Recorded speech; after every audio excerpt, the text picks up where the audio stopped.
મનુષ્યના મનને મરકટની ઉપમા આપી છે. વાંદરા જેવું છે.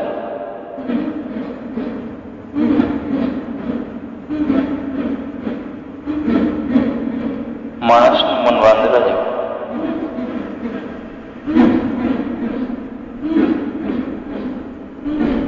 માણસનો અવતાર ઈશ્વરને પોતાની શક્તિઓ અવતાર માન્યો છે.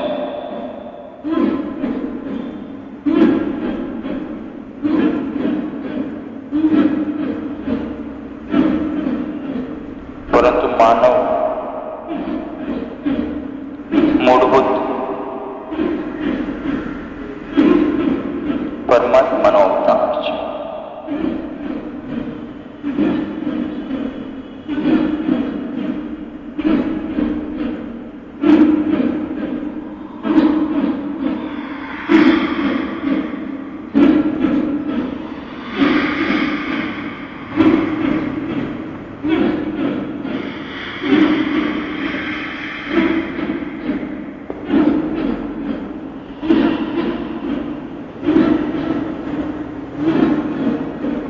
મનુષ્ય જો તારે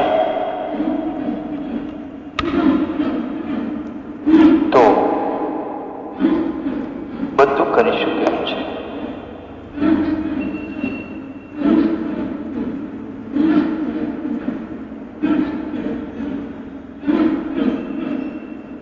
અને મનુષ્ય ન તારે તો કાંઈ નથી કરી શકતું.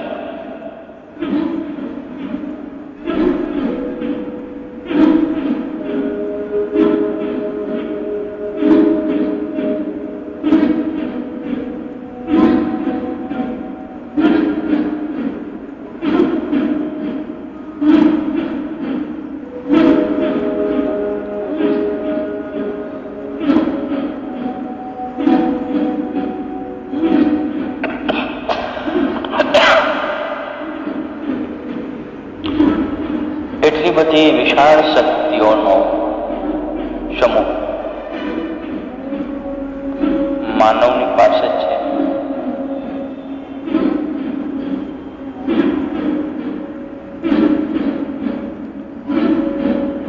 કે શક્તિઓનો ઉપયોગ કરે ને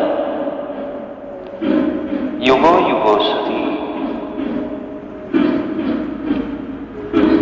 તો પણ એની શક્તિઓ ક્યારેય ખતમ નથી થતી.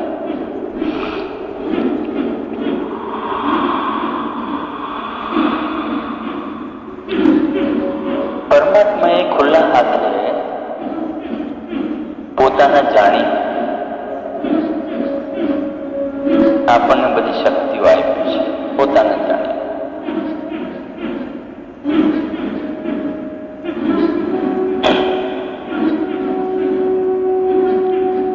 પરંતુ આપણે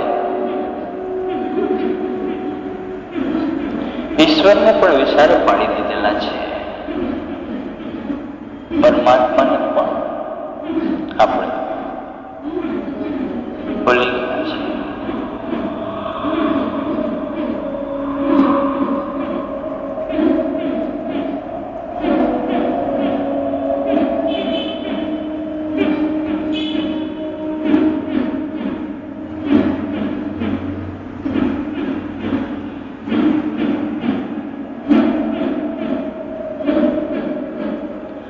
ઈશ્વર આપણાથી નારાજ નથી. ઈશ્વર હંમેશા આપણને એટલો જ પ્રેમ આપે છે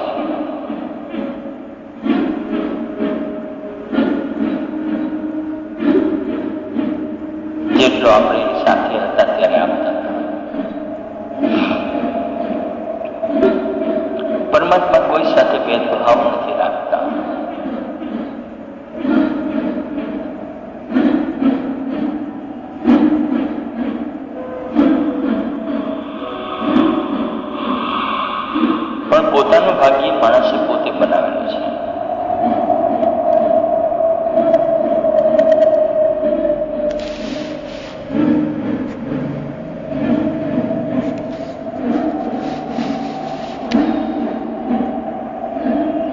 જે મળી રહ્યું છે, જે કંઈ કરી રહ્યા છે,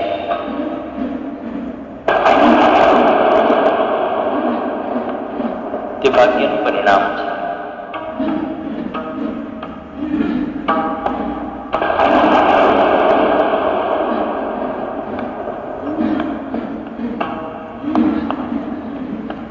ઈશ્વરને જે અવતારો મળે છે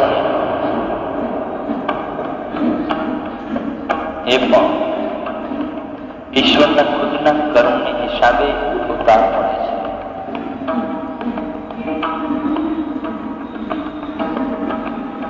ઇન્દ્રને જે ઇન્દ્રાસન મળે છે તે ઇન્દ્રને પણ એના કર્મનું ફળ મળે છે. અને ઇન્દ્ર કર્મથી વિચલિત ન થાય ને એટલે દાનવો એને હંમેશા હેરાન કરે છે. જરા કે પુણ્ય કર્મ ઓછું થાય એટલે દાનવો એની પર ચડાઈ કરે.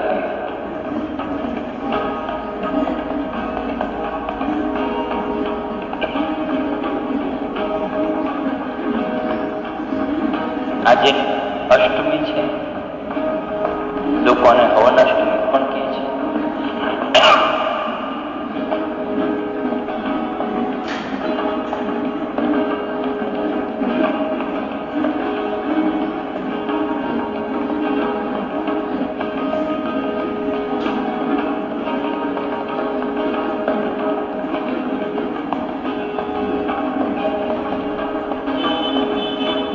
નવરાત્રિમાં નવદુર્ગાએ શા માટે અવતરણ ધારણ કરવું પડ્યું હતું?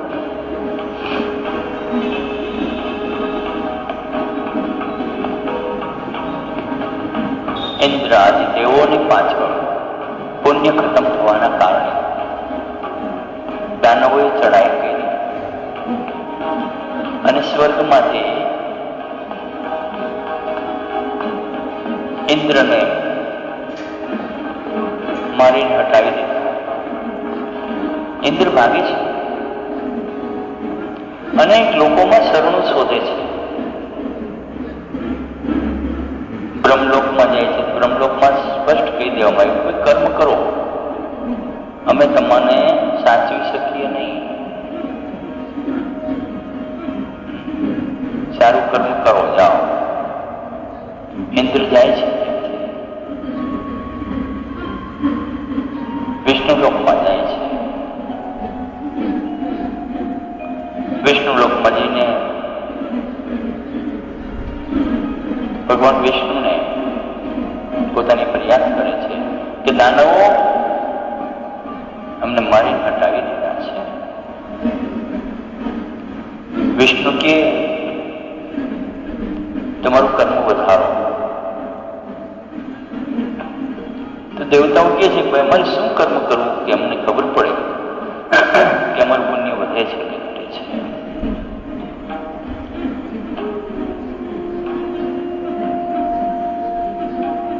તો કે એક કામ કરો, શિવજી પાસે જાઓ. તમારે કર્મ સમજવું હોય તો શિવજી પાસે જવું પડશે. અમે તો કર્મનું ફળ આપવા માટે બંધાયેલા છીએ. તો કર્મ તમારું શું છે, કેવું છે, કેવું કેમ રહેવું જોઈએ, કેમ શું ન કરવું જોઈએ, એનું બધું માર્ગદર્શન તમને શિવજી પાસેથી મળશે.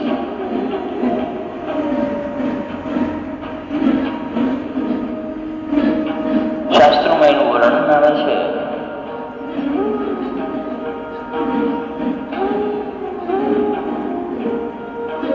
વિશ્રામ 87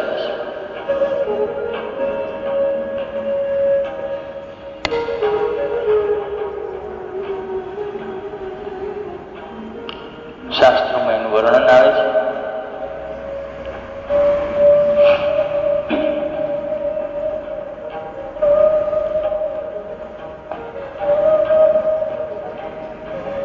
કે જ્યારે જ્યારે કોઈ પણ જીવાત્માનું કર્મ, સદકર્મ ઘટે, પુણ્ય ઘટે એટલે પાપો એને હેરાન કરવા માંડે.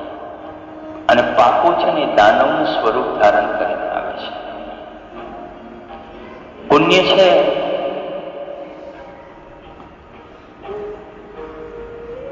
એ પરમાત્મા સ્વરૂપ છે.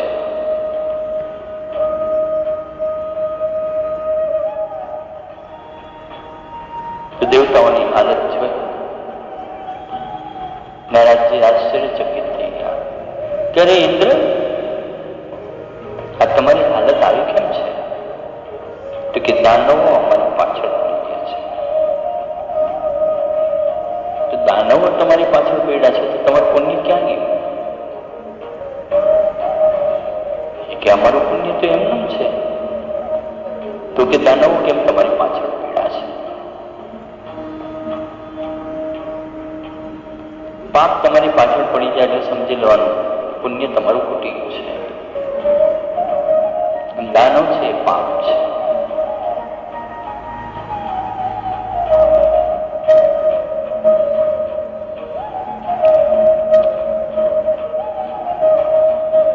મહારાજજી કહે છે જલ્દી પહોંચો શિવજી પાસે, નહીં તો શિવજી હમણાં સમાધિમાં હોય.